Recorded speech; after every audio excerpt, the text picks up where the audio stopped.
ሐዋሳ ዛሬ ሌላ አዲስ ታሪክ ጽፋለች። የኢትዮጵያ እምቅ ሀብት ወደ ጥቅም ተቀይሮ ዓለምን የሚያስደምምበት የአረንጓዴ ኢነርጂና የጋዝ ፋብሪካዎች በጠቅላይ ሚኒስትር ዶክተር አብይ አህመድ ተመርቀው ተከፍተዋል። የቶዮ ሶላር ኢነርጂ ሁለተኛ ምዕራፍ ኦሪጅን እና ሉሚንቴክ የሶላር ፋብሪካዎች በይፋ ስራ ጀምረዋል።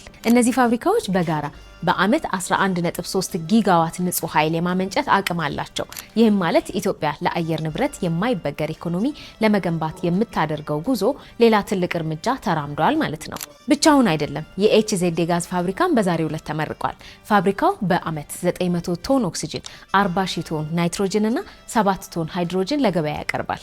እነዚህ ግዙፍ ፋብሪካዎች በሺዎች ለሚቆጠሩ ዜጎች የስራ ዕድል በመፍጠር የብዙዎችን ኑሮ መደገፍ ጀምረዋል። ጠቅላይ ሚኒስትሩ እንዳሉት እነዚህ 4 ፕሮጀክቶች የሀገራችንን እምቅ ሀብት ወደ ጥቅም የቀየሩና የኢንዱስትሪ ዘርፉን ወደ ላቀ ደረጃ ያሸጋገሩ ናቸው።